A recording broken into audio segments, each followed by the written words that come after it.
Welcome. Tonight we take a slow, quiet walk through the foggy corridors of a medieval manor. Our focus is simple and soothing to understand the life of a servant in the earliest hours of the day, before the lords awoke, before the fire was rekindled, when shadows still stretched long across stone floors. Before you settle in, take a moment to like the video and subscribe, but only if you truly enjoy what I do here. I'd also love to hear where you're tuning in from and what time it is for you. It's always fascinating to see our little community coming together from across the world. Now, dim the lights, maybe switch on a fan for that gentle background hum, and let's ease into tonight's journey together. Long before the sun cast its first golden rays over the rolling hills and mist-covered moors, a medieval manor stirred in near silence. The darkness still clung to the stone walls, and the world remained wrapped in the hush of pre-dawn. In this hour, the earth felt ancient and hushed, as though holding its breath before the day's symphony began. This was the setting into which the servant stepped, quiet, cold, and unforgiving. The manor itself stood solemn and watchful against the fading night. Its walls, made of stone hewn by hand generations ago, held the memories of countless such mornings. Moss clung to the shaded side, windows were shuttered, the glass, rare and rippled, still frosted by the breath of night. The courtyard, a space soon to be filled with movement, echoed only with the wind brushing over flagstones. The air was sharp, each breath drawn into the lungs bit back, cold and invigorating. The scent of old fires and damp rushes lingered indoors, while outside the world smelled of wet soil, distant livestock, and the faint promise of dew-drenched herbs in the garden. Inside the manor was still. Shadows stretched across stone corridors, only broken where the dying embers of a hearth flickered faint orange. The fires had burned low through the night, leaving behind warmth that was more imagined than real. A servant waking in this time did so not to luxury, but to obligation. Servants slept communally in small chambers, bare spaces with little beyond a straw-filled mattress, coarse blanket, and perhaps a shared stool. The chill penetrated the room entirely, and rousing oneself meant parting from the only warmth that existed. The first task was to rise without waking others, a skill honed from years of experience. As feet touched the cold stone floor, the servant began their transformation from person to function. Silence was critical. One moved softly, stepping over slumbering forms, wrapping in a wool cloak if fortunate enough to have one. There was no need for speech. Words were saved for when light allowed faces to be seen. Descending the servant's stairwell, a narrow, spiralling passage of worn stone, was a ritual in itself. Each step carried memory. Here, one servant once slipped and cracked an arm. There, a boy's lantern had gone out and he spent an hour afraid to move. The staircase was lined with lessons. Downstairs, the great hall awaited, cavernous and empty. Trestle tables, bare from the night before, bore crumbs and the scent of mead. Tapestries hung like sleeping sentries. The fire in the central hearth was barely embers now. Rebirth of the flame was the first sacred duty. Life would not begin again until the fire did. The scullery, the kitchen, the buttery, all was still locked in darkness. Pots sat as they were left, and the echoes of chopping, boiling and grinding had not yet resumed. A scullion would soon arrive to clean them, but not yet. For now, these rooms held only shadows and silence. Outside, the world was barely distinguishable. The barn loomed in the distance, a silhouette against a deep blue horizon. Faint sounds, perhaps the shuffle of hooves or a sleepy cluck, were the first hints that the manor was not entirely alone. Servants heading to tend the animals did so quietly, wrapping scarves around their mouths and holding lanterns close. And above all, the sky began to change. Slowly, imperceptibly, the inky black lightened to blue, then grey. The stars blinked out one by one. A new day approached. This was the world before light. not merely dark in colour, but in pace, tone and atmosphere. It was a world of transition, of breath held, of labour unstarted but inevitable. Here, in the hush of the medieval morning, servants claimed their quiet place in the unspoken contract between the house and its heart. It was a world that only they saw, a realm known not to lords or ladies, but to those who kindled fires, swept stone, fed beast, and prepared the very stage upon which others would live. And in this setting, their day began. In a medieval household, especially within a manor or castle, the structure of servitude was a mirror of the broader social hierarchy. Every task was not only a chore but also a statement of status. A servant's role and rank determined their duties, privileges, and even how close they were allowed to come to nobility. At the top of this internal ladder were the senior staff, sometimes referred to as the upper servants. These included positions like the steward, the chamberlain, the head cook, and in noble houses, the lady's maid or the valet.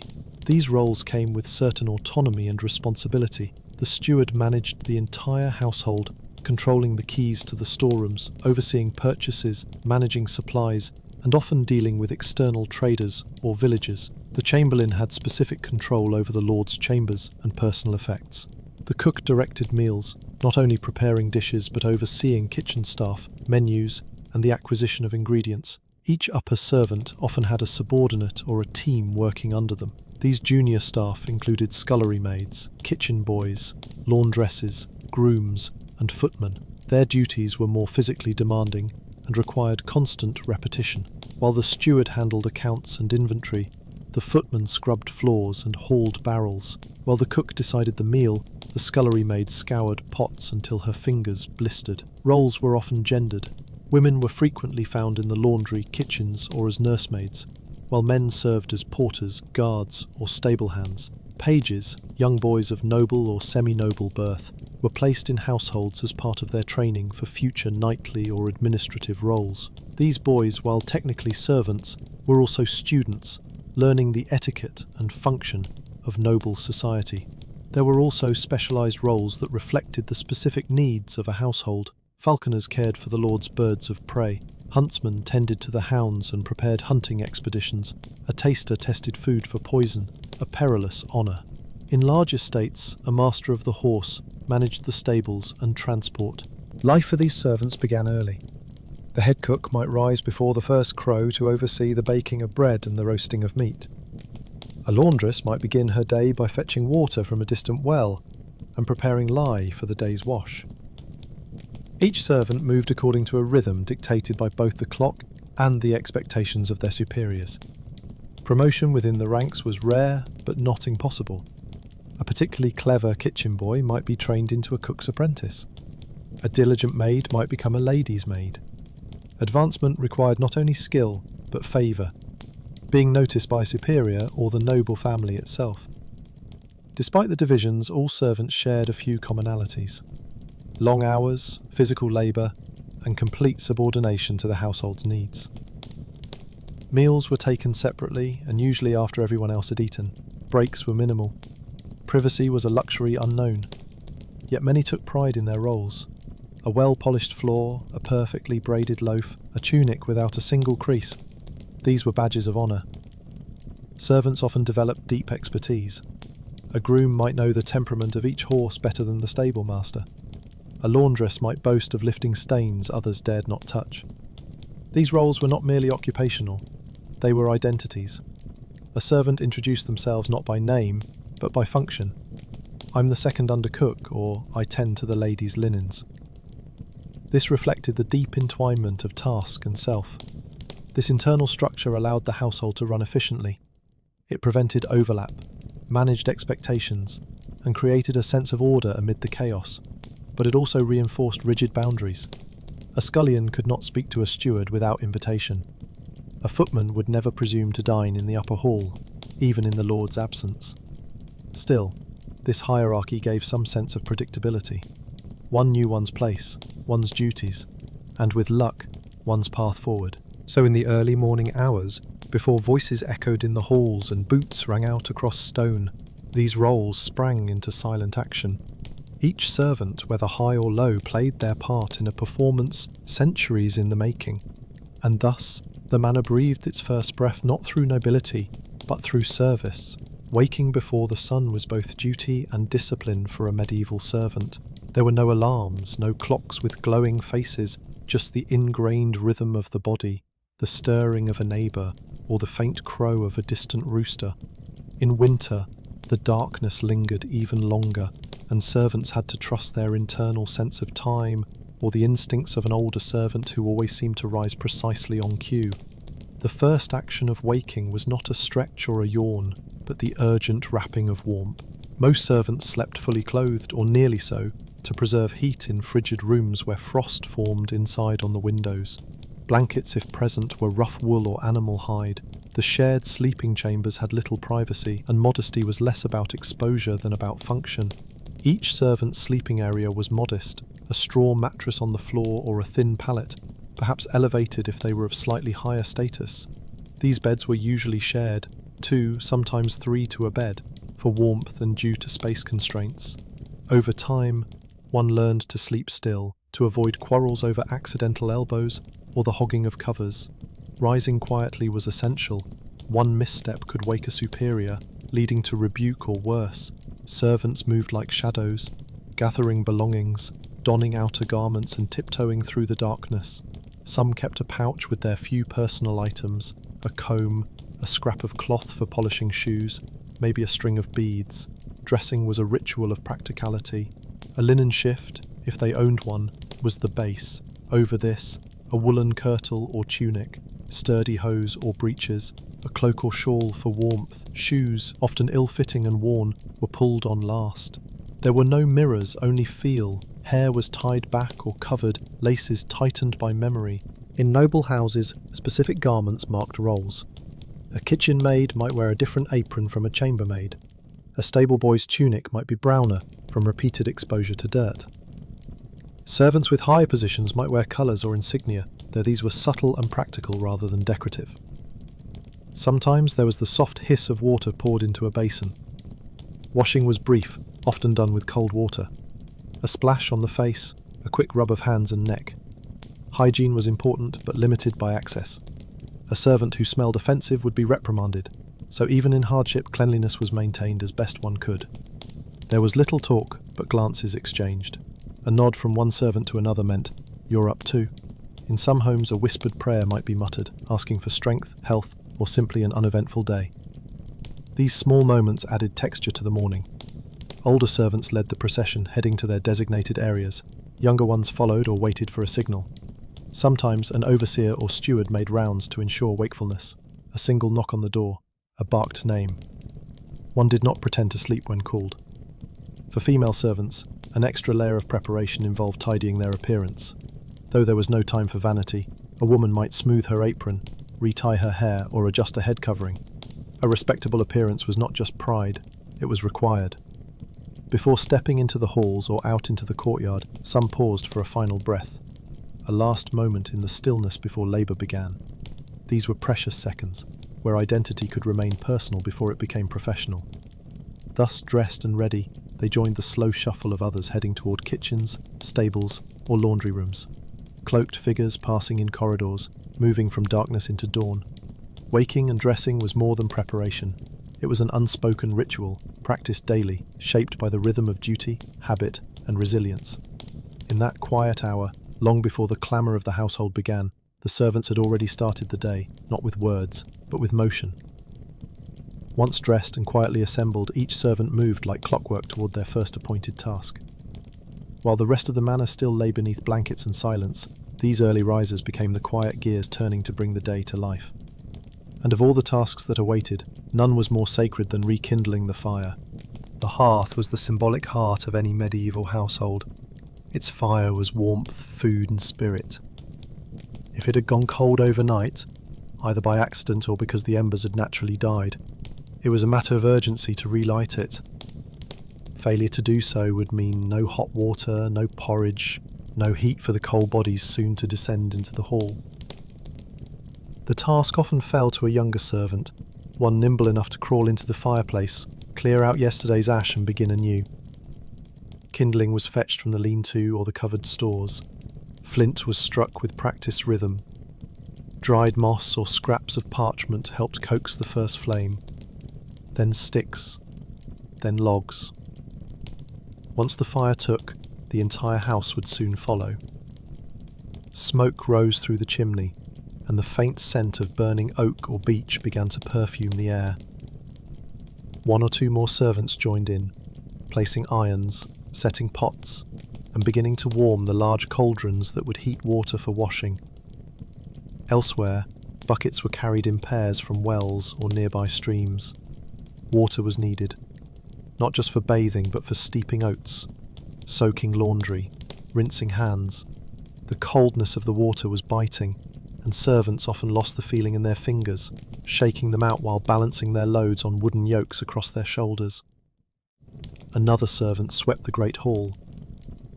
A broom made of bundled twigs scraped across the stone floor, clearing the debris of yesterday's feasting or dust carried in by the wind. Rushes might be replaced, or at least straightened. Benches pushed back into order. Any refuse left behind by vermin was scooped away before the lord or lady could see it. In the kitchen, the cook and her assistants began their art. Grain was ground, eggs cracked, roots peeled. A thin porridge was stirred in a massive pot with a wooden paddle.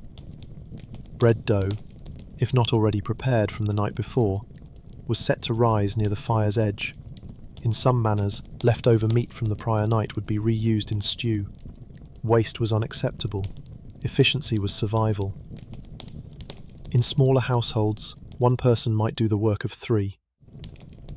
The girl who stirred the stew might also scrub the steps and wash the clothes. Each task was prioritized, time budgeted by sheer instinct and experience. The first hour was a whirlwind of energy compressed into silence. In the stable, grooms moved by lantern light. Horses were checked for warmth, fed hay, and watered. Manure was shoveled out before it could freeze into the floor. Saddles checked. Tack oiled. The noble steed was groomed with special care. Even if it would not be ridden that day, its appearance mattered. A shiny coat, polished hooves, alert ears, all signs of readiness that reflected on the house. Simultaneously, chambermaids entered bedrooms. They moved like wraiths, checking chamber pots, adjusting linens, gathering yesterday's laundry. If a noble was a light sleeper, the maids had to be ghosts, clearing signs of night without ever waking their charge. Slippers were positioned, windows cracked for air, and washing bowls filled. Some duties were less visible, but equally essential. A servant might spend the first hour of daylight threading clean rushes into the chapel, or lighting candles in the outer halls. Another would polish metalware, cups, trays, cutlery, until it gleamed in the rising sun. And still others performed errands, fetching news from the village, feeding hounds, gathering eggs. The complexity of the early morning depended on the size and status of the estate. In larger homes, there were layers of responsibility, and timing was everything. These first tasks, mundane as they seemed, were the true lifeblood of the manor. Without them, the illusion of comfort and elegance for the noble family would crumble. Fires, water, food, and cleanliness formed the base of civilization, maintained not by magic, but by dozens of calloused hands and tired eyes. And so, in that fleeting time before orders were barked or bells were rung, the house transitioned from night to day. Its people, the silent many, moved in rhythm, their tasks woven together like threads in a tapestry most guests would never see, but one that bore the full weight of the household's pride and survival.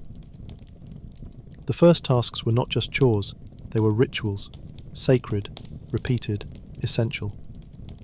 By the time the first noble yawned, rolled over, or cracked open a shutter to glimpse the light, the house was already alive, thanks to those who worked before the world awoke. In the quietest stretch of the morning, before voices filled the manor and footsteps rang out on flagstones, the senses came alive in their own way. The early hour was ruled by sounds and smells, subtle, ordinary, yet grounding in their familiarity. For a servant, these sensations were as much a part of their internal clock as the rising sun.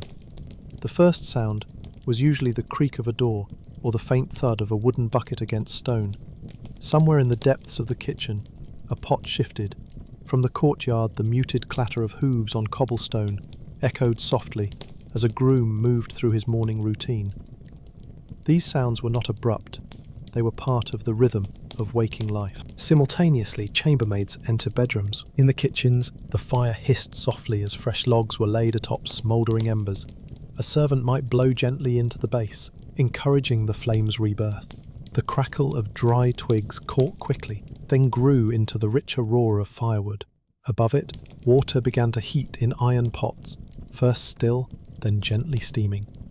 The scullery came to life next. A broom dragged across the floor, stirring dust and fallen rushes. Water sloshed into basins. The rhythmic scrubbing of hands against linen. A knife began to chop root vegetables on a wooden board, producing a steady thock-thock-thock that echoed faintly against stone walls. Outside, the barn murmured with the slow stirrings of animals.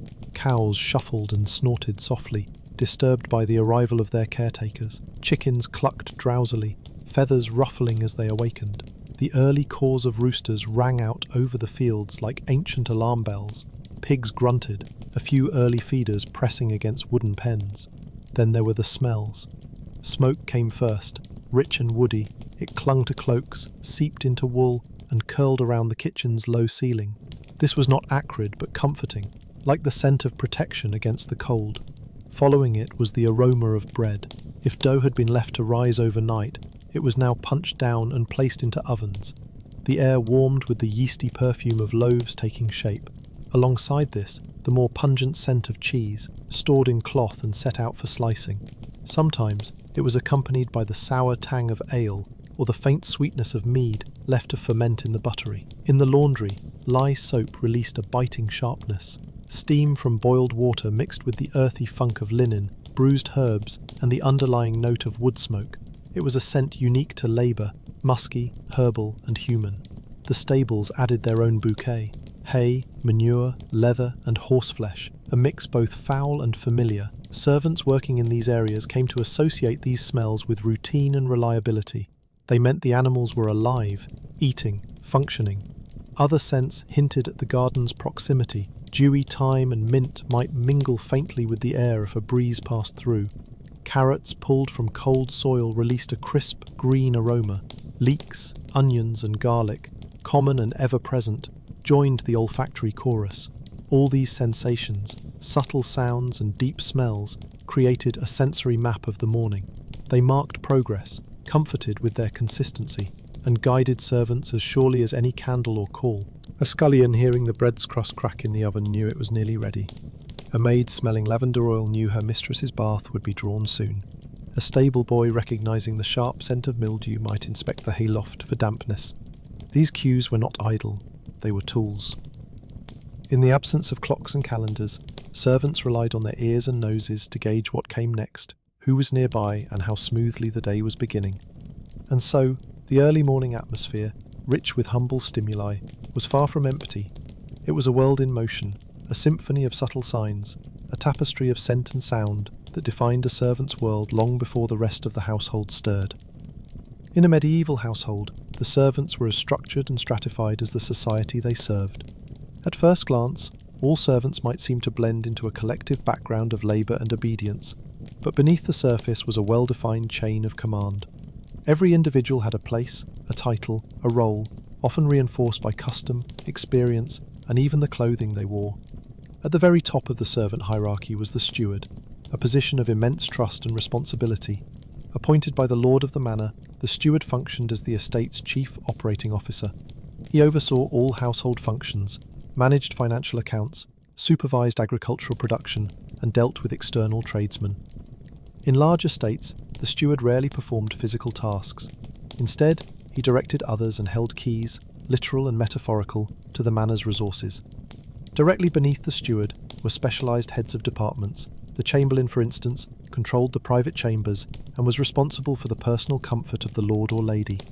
This role involved managing lesser chamber servants, overseeing bedding and linens, and ensuring the nobles' quarters were clean and secure. Then came the butler, in charge of the buttery, ale, wine, and the safekeeping of valuable tableware. The cook ruled the kitchen, managing provisions, menus, and a brigade of assistants. Each of these departments branched outward, forming distinct trees of subordinates.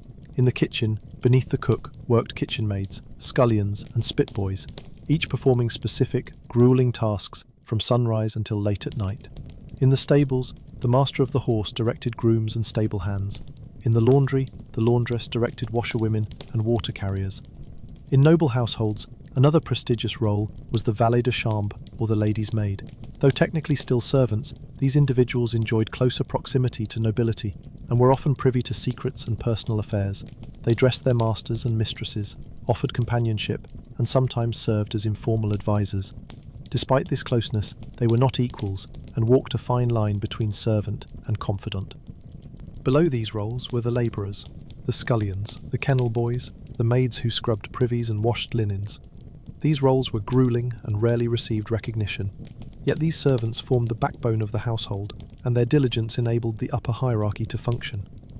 The social divisions among servants extended to their daily lives. Meals were eaten at separate times and in different areas.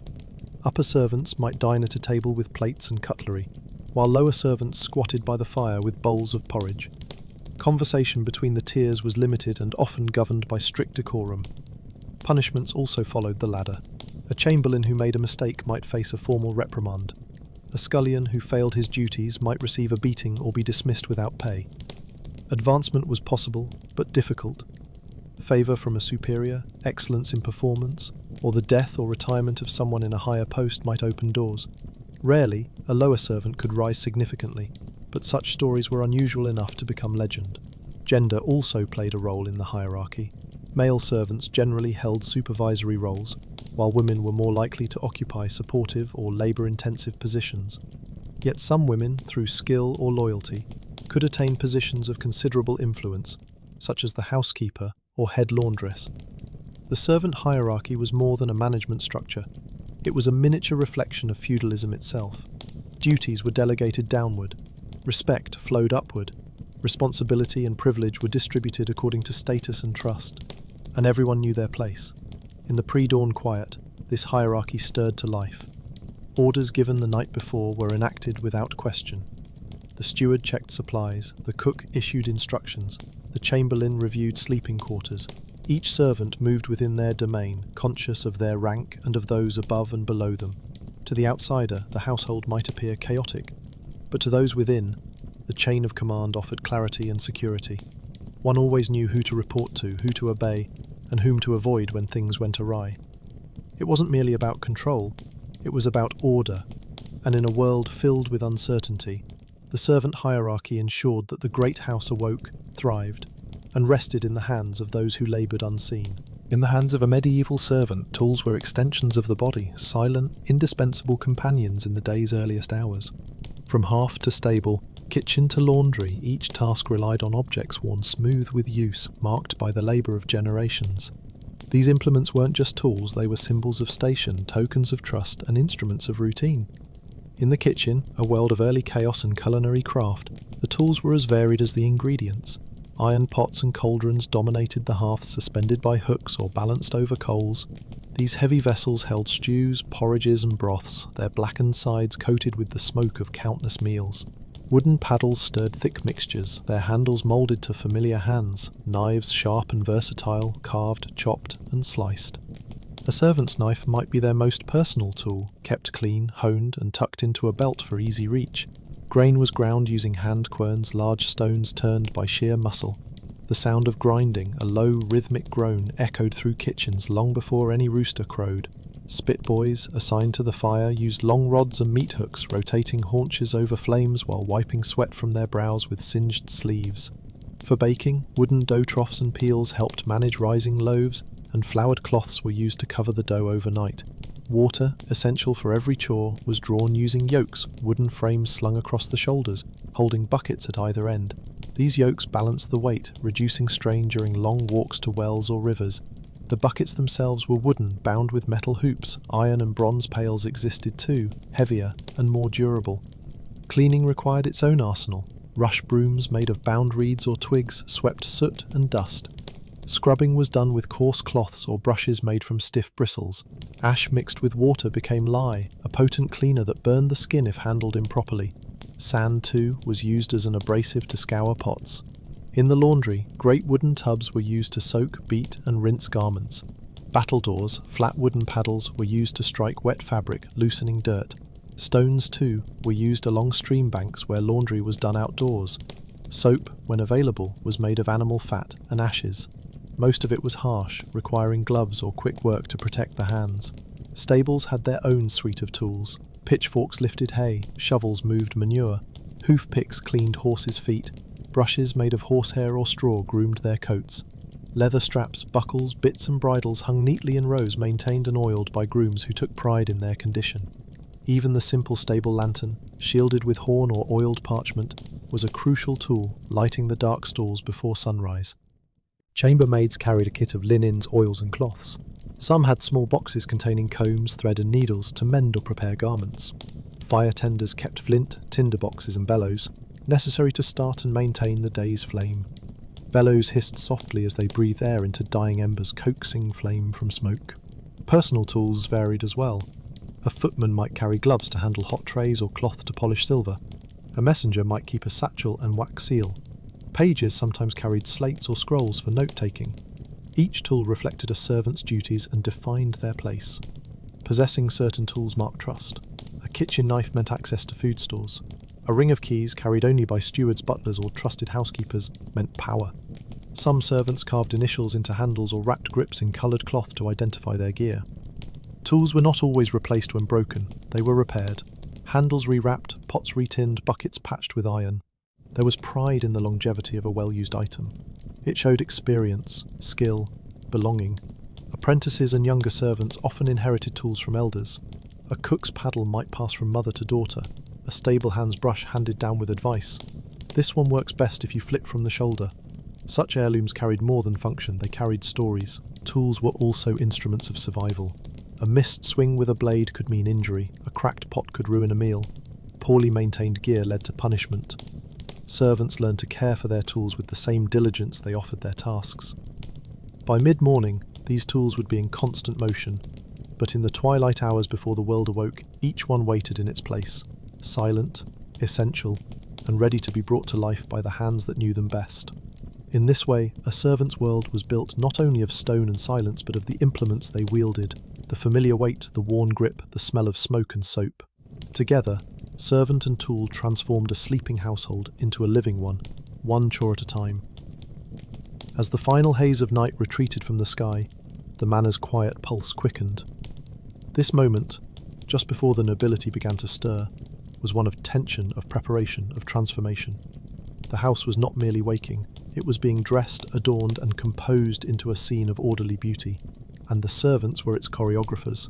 For each room there was a ritual. The great hall central to the day's meals and gatherings had to be spotless. Servants straightened benches, wiped down tables with cloths dampened in clean water, and swept away crumbs from the evening before. Decorative rushes, if used, were refreshed, often mixed with herbs such as lavender or rosemary to mask the odours of the previous day. Candles were replaced or trimmed, torches checked and mounted, windows, where present, were unshuttered to allow natural light to pour in. But the light had to be balanced. Too much and the room appeared cold, too little and it invited gloom. Servants developed an instinct for such adjustments, moving from one sconce to another like stagehands preparing for a royal performance.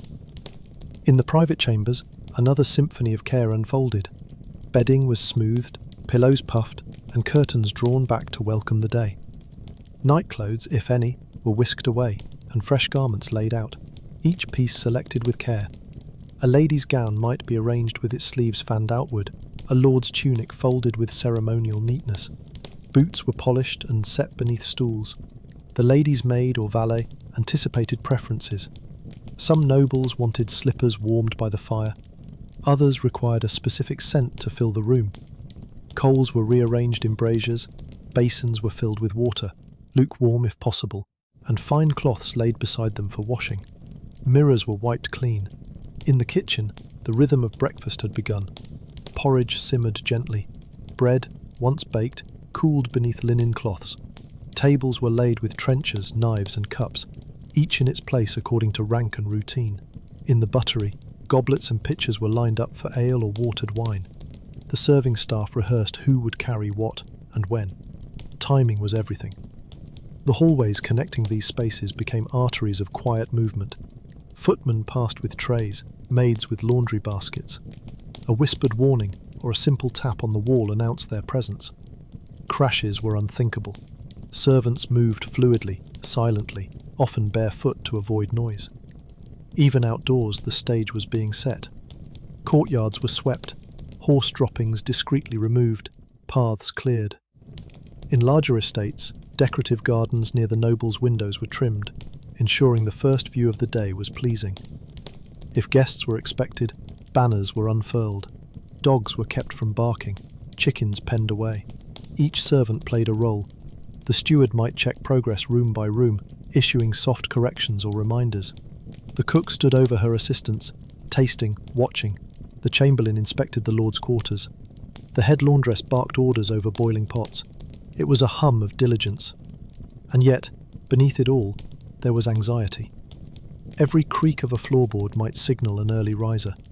Every shadow across the stairway might be the noble descending. The goal was to finish before that moment, to present the house in its perfection, to make it seem as though it had always been this way. Errors were rare but costly. A misplaced boot, a lukewarm wash basin, a curtain left closed. These could result in scolding, punishment, or worse, a loss of trust. And trust was a servant's currency. So this act of setting the stage was more than preparation. It was performance, it was pride. It was power too, in a subtle way.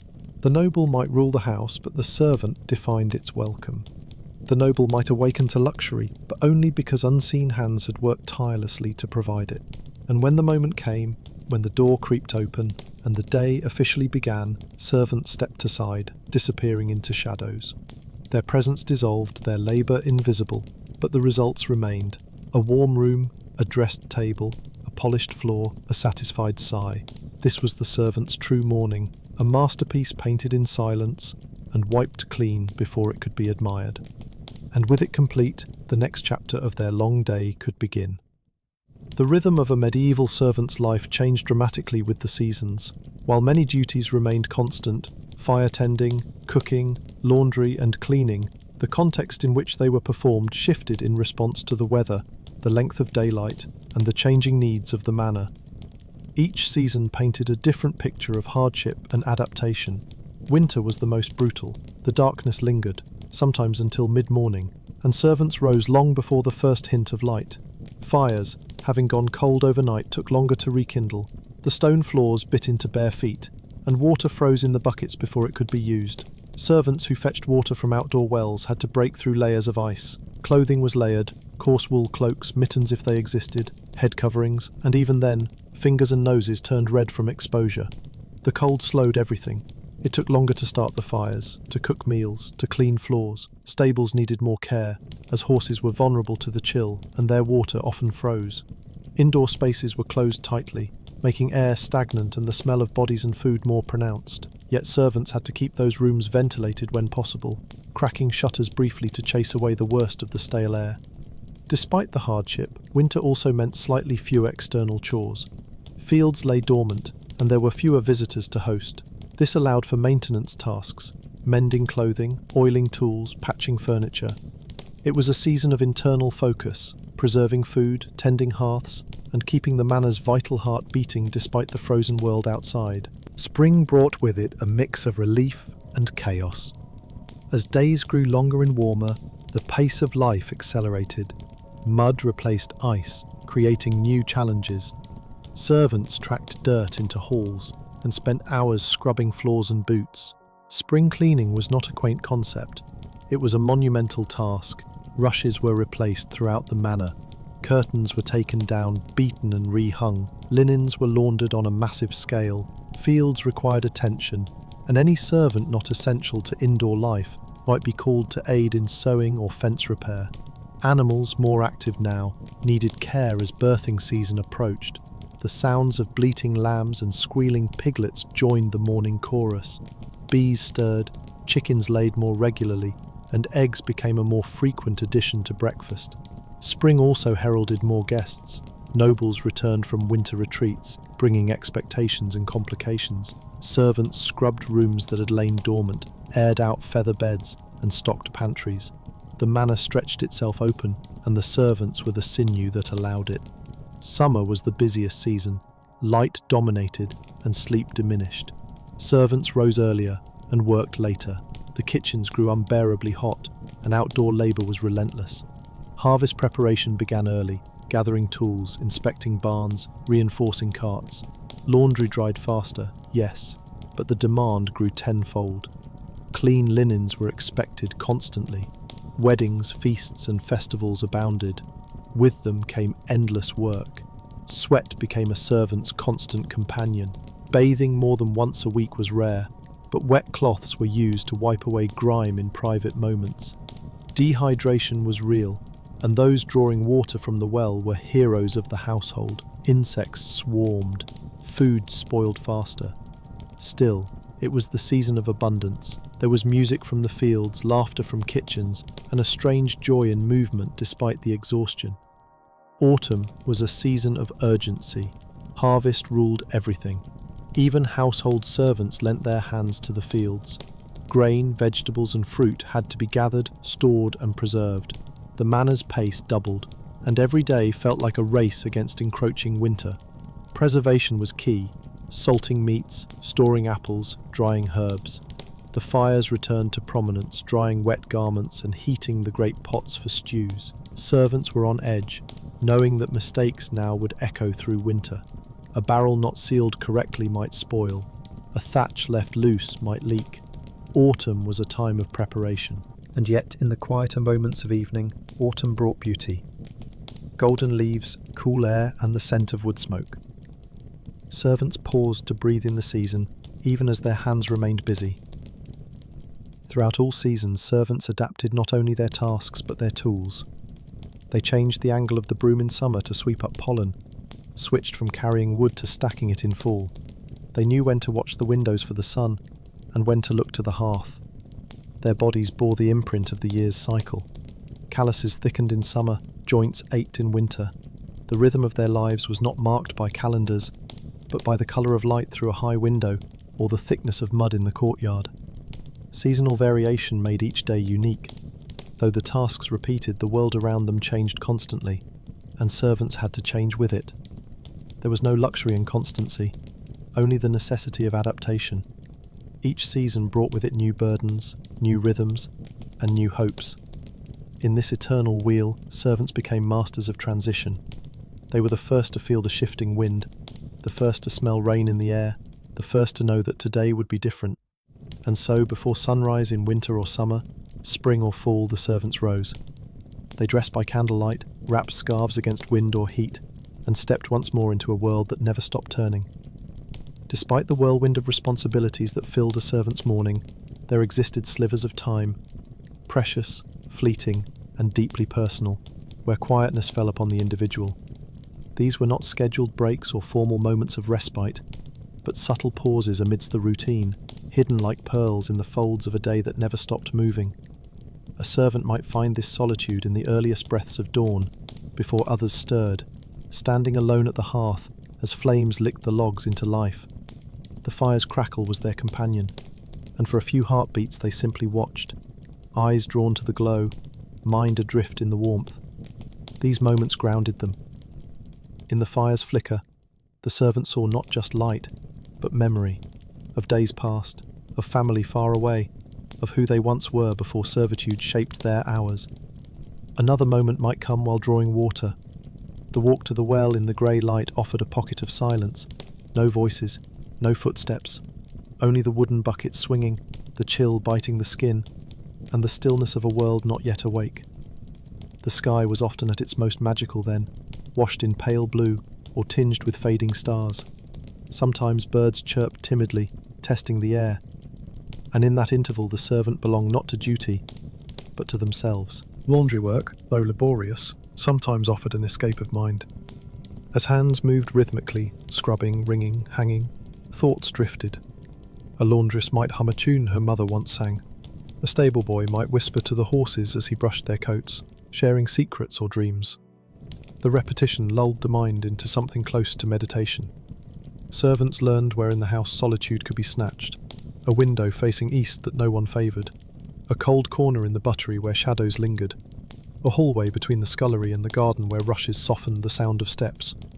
Here they paused, not for long, never for long, but enough to sigh, adjust a hem, press fingers to temples, or offer a silent prayer.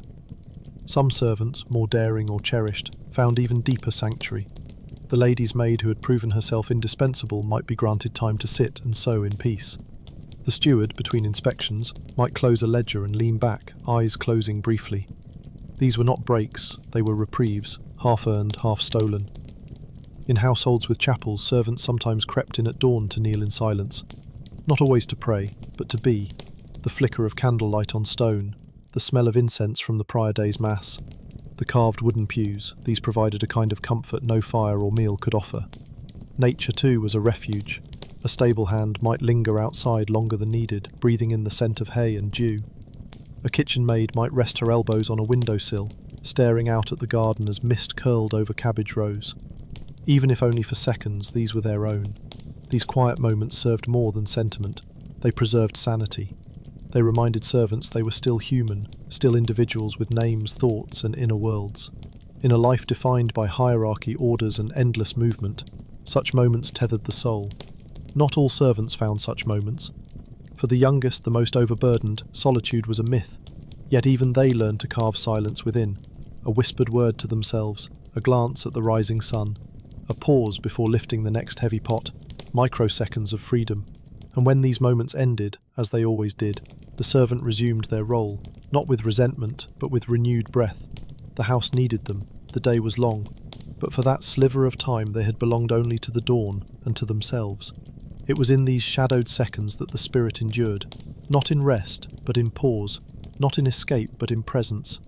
And as the bells rang and voices returned, the servant stepped forward again, not diminished, but quietly whole. Beneath the rigid hierarchy of medieval estates there thrived a quieter, more human network. A social web woven among the servants themselves. Though their lives were bound by structure and obedience, the relationships that formed behind kitchen doors, in laundry rooms, and under barn rafters were essential to their endurance. These connections of camaraderie, rivalry, romance, and mentorship gave colour to the often grey routines of service. From the moment a new servant arrived at the manor, their place within the social web began to take shape. Much depended on age, gender, prior experience, and of course personality. The seasoned chambermaid might adopt the new girl as an apprentice, guiding her with a mix of tough love and silent support. Or, conversely, she might view her as competition. Alliances and pecking orders emerged naturally, though not always kindly. Friendships among servants often began with small acts, a shared crust of bread after a long day, a word of warning about a demanding steward, or a look of sympathy after a public scolding. In these exchanges, trust was built. Bonds were often strongest among those in similar roles. Kitchen maids leaned on each other, grooms exchanged tips in the stables, and washerwomen laughed together over sudsy buckets. But roles sometimes blurred. A stable boy might flirt with the scullery maid. A cook might confide in a housemaid about the lady's temperament. These interconnections formed a tapestry of emotion and survival. There were moments of joy, shared stories, whispered jokes, dances during festival evenings when nobles turned a blind eye, and moments of tension, jealousy over promotions, resentment over favouritism, or bitterness from overwork. Romantic entanglements were inevitable in such close quarters. Courting was rarely official and often conducted in shadowed hallways or during nighttime chores. Some relationships blossomed into lifelong partnerships, even marriages sanctioned by the manor. Others were fleeting, secret, or tragic. The consequences of such liaisons could be severe, especially if a pregnancy resulted.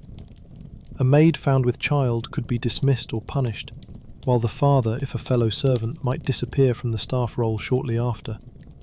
Older servants often acted as protectors and informal counsellors.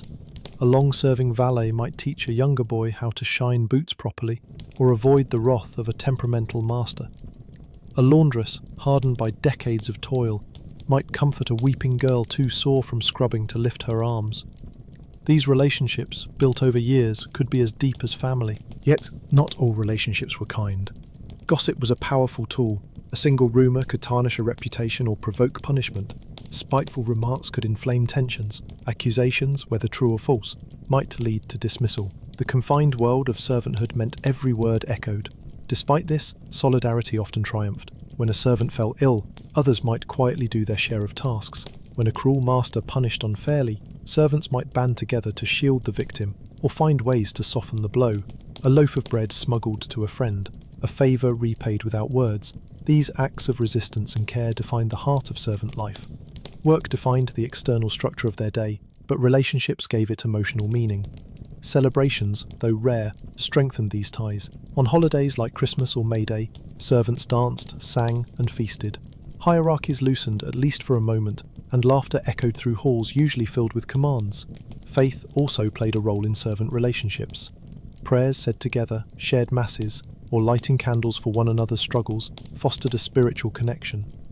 The manor chapel wasn't just a place for nobles. It was a rare communal space where servants could feel equal in silence before God.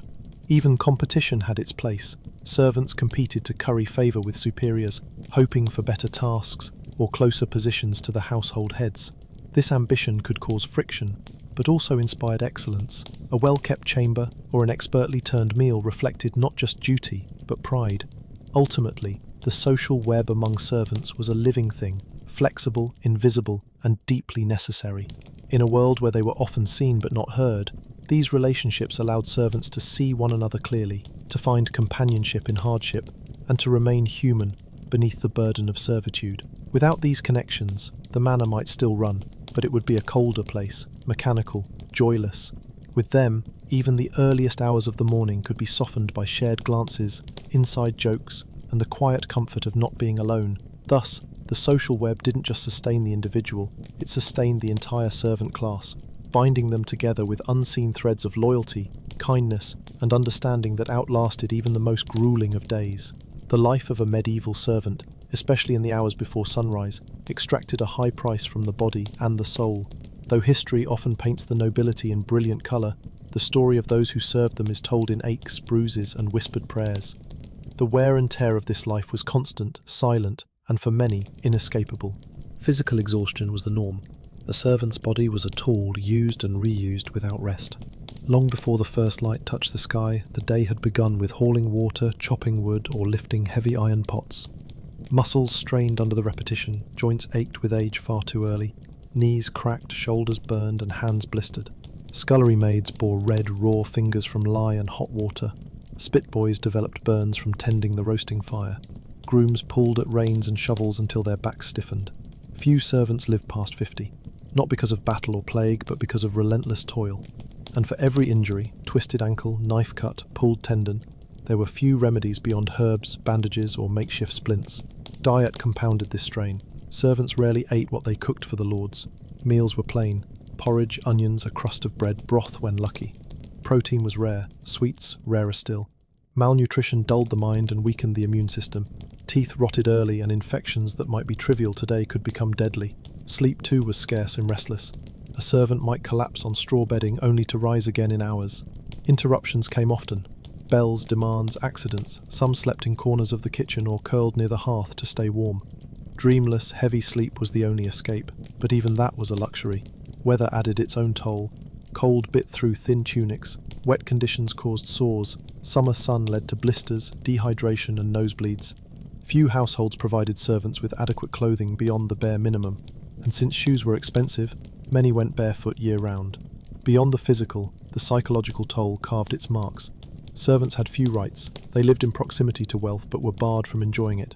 They handled fine fabrics, gold platters, and exotic spices, only to return to coarse linens, wooden bowls, and bitter herbs. Hierarchy was strict. Being yelled at, struck, or punished was common. A servant could be dismissed with no notice. Humiliation was routine. A chambermaid forgotten in a noble's rebuke. A stable boy blamed for a lamed horse. The emotional bruising was as real as any physical blow. And yet, they endured. Many servants found pride in their roles. The cook who turned humble ingredients into a feast. The footman whose boots never squeaked. The laundress who could remove any stain. There was a dignity in labour, and identity in mastery. Some used humour to survive. Jokes behind backs. Quiet songs during grueling chores. Nicknames for arrogant guests. Humour was armour, a thin, shimmering shield against despair. Others leaned on faith. Prayers murmured during chores. A small cross hung near the basin, attending mass when allowed. Faith offered hope of reward beyond this life, and justice beyond the manor walls. Still, the most insidious toll was that of invisibility. Servants moved like ghosts, seen only when needed, blamed when things went wrong, and forgotten when all was well. Their names often went unrecorded, their stories untold, their presence assumed, but unacknowledged. In rare moments, a servant might break through this veil, praised for exceptional work, noticed for bravery, given a gift or token of appreciation, but such moments were islands in a vast sea of thankless labour. Despite it all, the work continued. The house needed them, the world relied on them. Servants woke each day, knowing the pain that awaited, yet rose anyway. Because they had to, because others depended on them, because even in weariness there was worth. This toll on body and spirit was not always visible, but it shaped every step, every gesture, every breath. It was the weight beneath the work, the shadow behind every sunrise. And so, before the lords awoke, before breakfast was served, before the house bustled with life, the servants had already sacrificed. Not once, not twice, but every single day. The term servant in medieval times encompasses a wide spectrum of experiences, deeply influenced by the setting in which one served. While the core duties, cleaning, cooking, maintaining order, remained recognisable across regions, the environment and expectations varied dramatically between a grand castle, a stately manor, and a modest farmstead. Each offered its own unique rhythm of life and shaped the servant's world in distinct ways. In a castle, the setting was defined by size, defence, and hierarchy. Servants here worked in a complex, often fortified environment, designed not just for living, but for strategy and survival. The servant hierarchy was rigid and extensive, mirroring that of the nobility they served. There were chamberlains, stewards, pages, valets, scullery maids and grooms, each with clearly defined responsibilities. The early morning hours in a castle were filled with sound and preparation. Guards shifting posts, cooks beginning feasts for large numbers, and cleaners scouring vast halls. Servants were expected to anticipate the needs of knights, lords, and visiting dignitaries. The pace was relentless, the stakes high. Formality ruled every action. A servant could spend years polishing armour without ever setting foot in the lord's chambers. Rooms were colder and harder to heat. Messages travelled via footmen up winding towers. The pressure of court life, with its emphasis on appearances and diplomacy, filtered down into every corridor. Servants had to be discreet, precise, and ever alert. A mistake in a castle wasn't just embarrassing, it could cost a political alliance. In contrast, a manor house offered a different atmosphere. Still formal, but smaller in scale and more domestically focused. Manors were often the centres of agricultural estates, and the line between domestic work and rural labour blurred. Servants in manors had more varied responsibilities. A chambermaid might also help tend to poultry.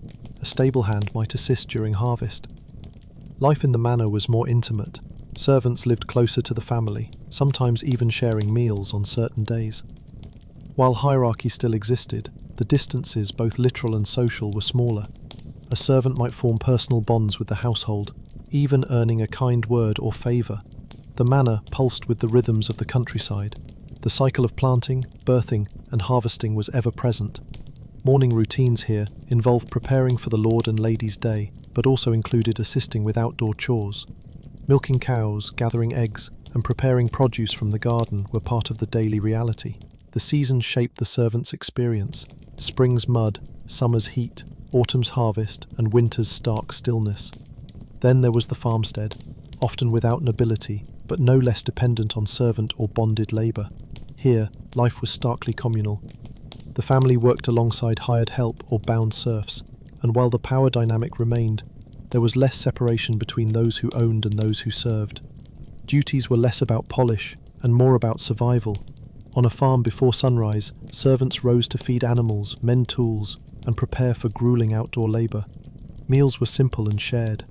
There were no formal gowns to lay out, no banquets to prepare. Instead, the rhythm of dawn was about efficiency, making sure the plough was ready, the oxen fed, and the fields prepared. Despite the harsher conditions, some servants on farms experienced more autonomy. Their labour, while intense, was often more predictable. bonds between workers were strong, forged by necessity. There were fewer eyes watching, fewer rules to follow, but also less chance for social mobility or reward. The tools of each environment told their own story. In castles, servants used silver polish, fine linens, and specialised implements for armour and weaponry. In manors, they balanced kitchen knives with shears and butter churns. On farms it was hoes, rakes and scythes. The items they carried marked their place in the world. Even language differed. In castles, Latin or French might be spoken by the upper echelons, and servants needed to recognise and respond to commands in multiple tongues. In manors, local dialects prevail, but with formal deference.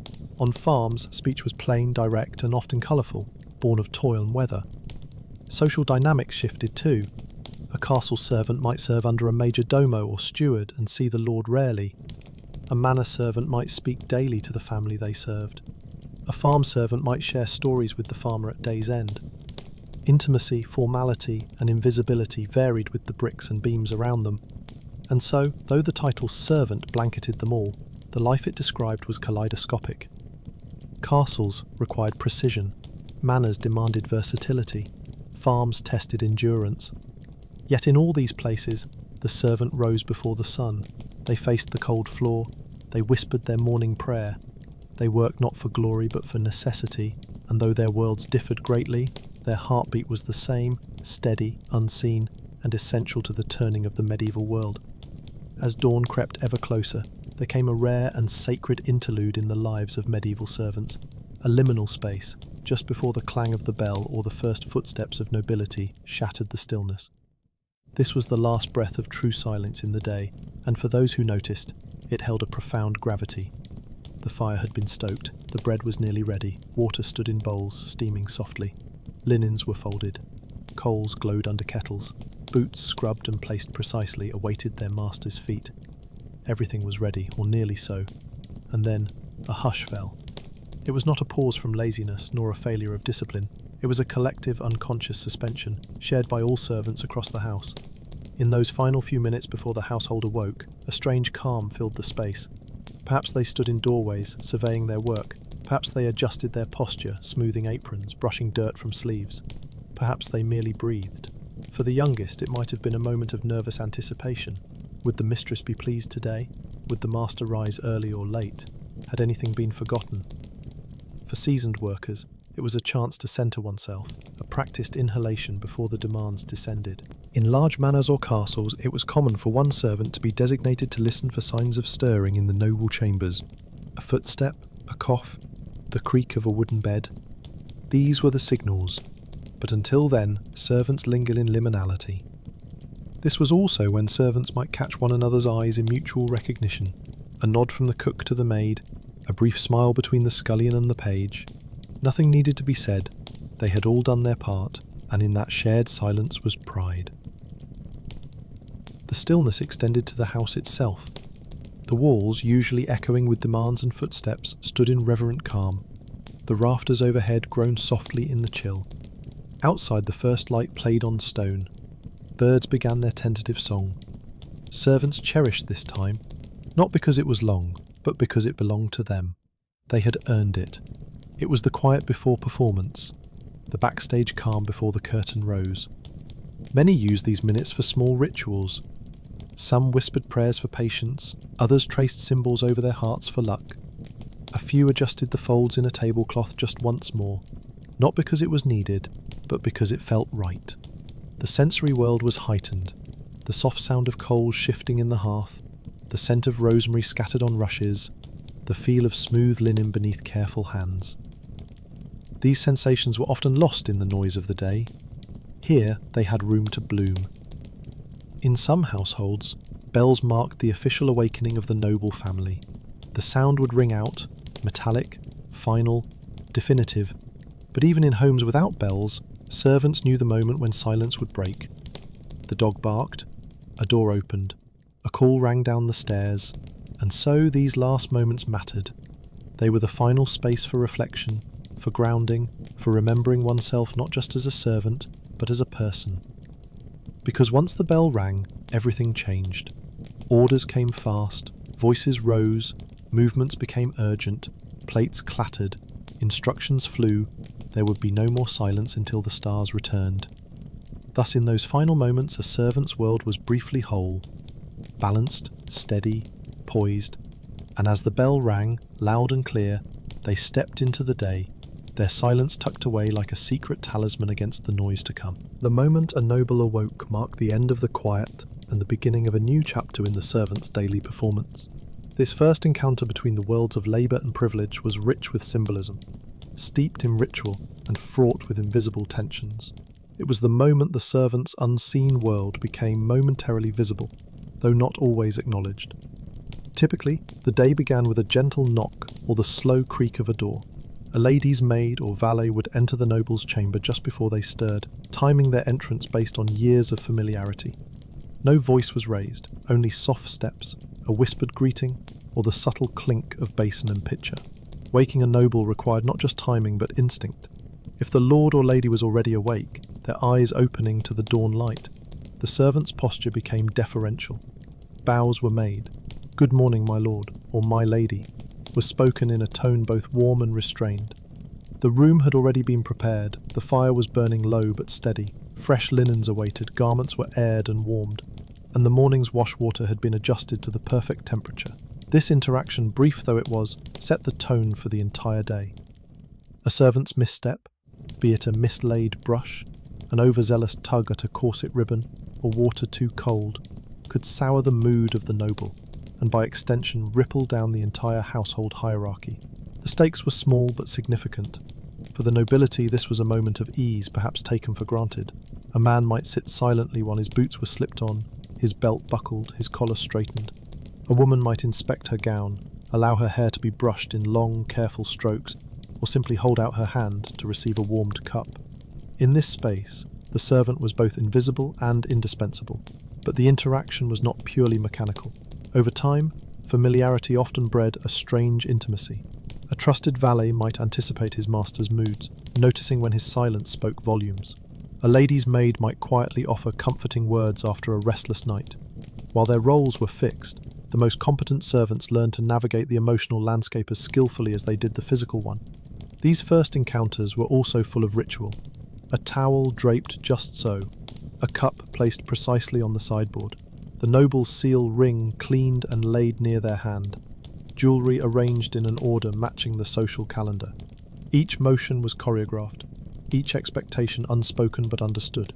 The newer servants, this moment could be terrifying. A single misplaced gesture could result in a reprimand, or worse, embarrassment in front of other staff. Thus training was rigorous.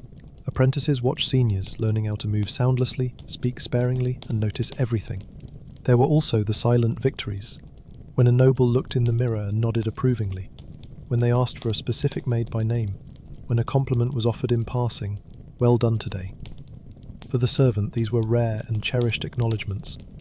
Sometimes, however, this first encounter exposed the harsh divide between classes.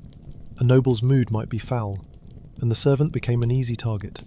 Complaints about the stiffness of a collar, the timing of breakfast, or even the chill in the room could fall on the servant's shoulders.